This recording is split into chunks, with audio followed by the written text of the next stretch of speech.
Welcome to this Zentangle Quickie. My name is Heather Hartwick Gladden. I'm a certified Zentangle teacher, and today we're going to take a look at the Tangle Lean-To from CZT Angie Gittles. Now, I was looking at this and I thought, wait, we've done this. But no, I was going to do this one some time ago, and then as I was reading the description, it's a variation of Angie's Tangle A-frame. So the way my brain works with a lot of things, like, well, we have to go to the beginning then. You know, just like you go to watch a series, you can't watch it in mid-series. You have to go to the start. So that's what I did. And then never came back to Lean-To. So here we go. All right. It's a grid. Well, it could be a grid pattern. The way that Angie has drawn it, and I did the same in my step out, was to make one box of the grid, because this really becomes a fragment then, because, and I'll show you why. Let's see, I'm gonna, you know what we'll do it in a grid.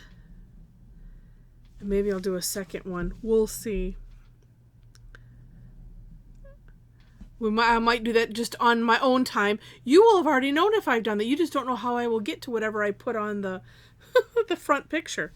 All right, so 4 square. And so we'll just do the first one. I'm gonna do one box at a time. Or at least this, well, we'll see. So starts off, we'll see. Never mind. All right, erase. Just focusing on the one box and leaving it at that. Draw a nice diagonal line, and then about midway on one side, so it kind of does look like an A, hence the, on the tangulation of the A-frame tangle. And I believe, the A-frame started in the center and came down, so that way you were drawing more like an A. This is like a slanted A.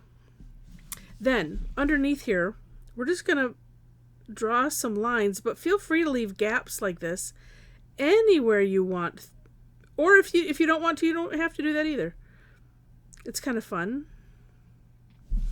and you can kind of lightly move your pen across the paper and let it skip whenever it wants to, that kind of thing. I'm working on that. I'm working on making it more natural, I guess, than deliberate. I watch Maria Thomas, co-founder of Zentangle, on her videos, and it's so neat to watch her pen work, and she just lifts it up here and there, and it's probably no thought process. It's part of her, and so the way I work, it has to be a thought process. So, all right, then we're gonna, well, let me flip it back here. We're gonna leave this empty.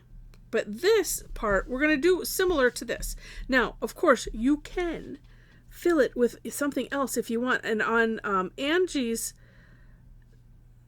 step out, she does, and on the sample, she shows using rounding, kind of putting straight lines. On my version of the step out, I did the straight lines also, but I decided to add just some thickening on the end instead of curving the edges. I partly wanted to see what it looked like. It looks kind of cool. And there you go. But you could do, kind of whatever you want in that section. So here's how this is a fragment, in case you don't know. A fragment, well, it's fragments and reticula. And reticula is a fancy word or a fancy generic word for, a grid, a structure in which we're going to put other tangles in, right? Because in Rick and Maria's primer book, they explained it, because it's like, oh, well, we think grid, we think this, or maybe diamonds, but what about the odd things? And so that's how they came to that term. So one of the things about using fragments in a reticula, especially a grid one like this, is the meta shapes that might come out afterwards. So I'm just going to turn my tile. You could do it all the same direction, okay? Or like this, I'm going to just turn it once. What is it, 90 degrees? and do the same thing. Just turn in the tile. And you could turn it the other way. You could start it off with, things kind of going opposite this. All of a sudden I lost my train. And what am I doing next? Oh yeah, that's right. Because I was thinking about something else. I like this one because especially if you make the lines not necessarily straight, it kind of gives my opinion only, gives a bit of a wood grain kind of look. And that's just kind of neat. Okay, so going back to center here, that's what I want to make sure to do. So going back to, this is the way it was to begin with, right? And then we turned it this way, same thing. We're going to do it this way, same thing. Rinse and repeat.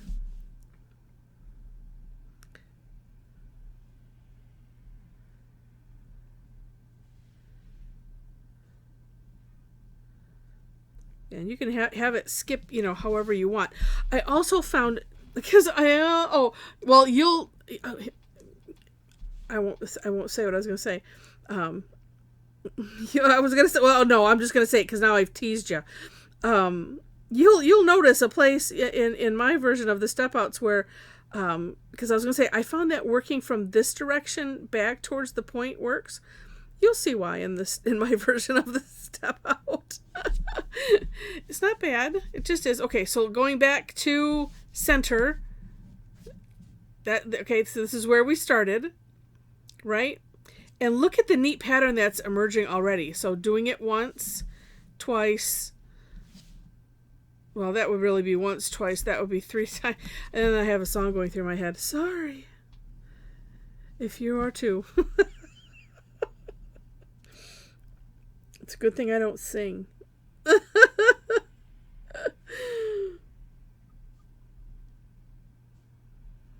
But just, it looks so neat. I'm almost picturing, you could probably do this in a bra. So if you were doing it doesn't have to be something with color. Because I could see doing this in some format, right? And maybe making it like a background. Because if you do this and then you use, say, a 5, 8, or a 10 nib and you draw, let's say, over it, that would be kind of neat, I think. And using tangles like Ya and damsel leaf and burberries, those are ones that are filled in solid. They're dark, and it's really, really neat. It looks like a silhouette sort of, but I'm thinking, gosh, that would be, well, even if you just, whatever pattern you do, you just do it in a thicker pen, that could be rather cool. And even if you just do it the same way all the way around, up to you. Now I'm picturing in my head, and maybe you can too,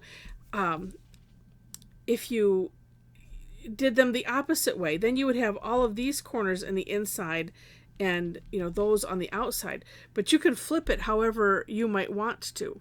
This one could be turned this way, so you would have both of these the same. Maybe I don't it's up to you to play with. So lots of neat fun. All right, so let's do some shading.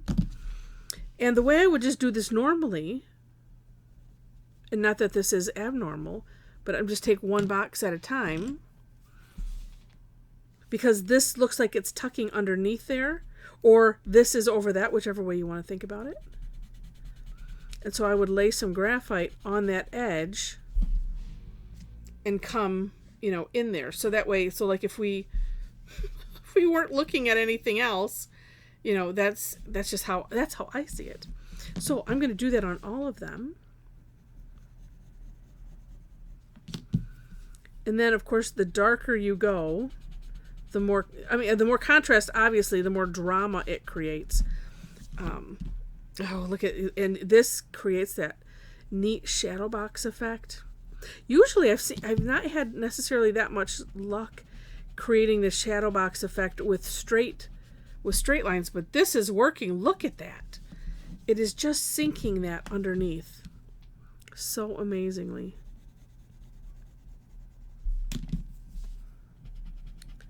Because I think when you have something that has like curves in it, it seemed like, now until I've done this one, and maybe other ones that I've done, maybe I needed to go darker. I want to just spread this out evenly. And that helps. Well, it depends on which way you look at it too. It could either look like it's sunk underneath, or that it's like, what do you call it? Like a, I've lost like a resin, like, you ever see those stickers? Like they used to put them on computers, and it would have this, curved edge, and it was like made out of some kind of plasticky resin type of thing. I don't know. It's just neat. It is really neat. So I hope you enjoyed this. And if you did, would love it if you click the like button. Feel free to leave comments and share it and all of that stuff. If you liked it enough to see more, would love to have you be a subscriber to the channel. Oh, that looks so neat. I just can't get over that. I mean, it's like I hoped I knew what was going to happen, but wow, that's just cool. And without even putting anything on the grid lines, because you could go that way too. Oh, so neat. Sorry, I marvel at this. It never gets old, the magic of shading. It really never does. All right. In the description section, I mentioned links to the step outs. I always do my own version and then link to the creator of the Tangle, so you have that. Also, I have links to my website and Facebook page. So if you want to follow me at both of those locations, I do. I still haven't gotten to.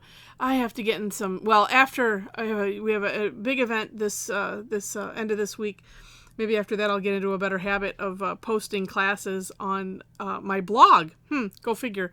There would be an idea. But I do post them on my website.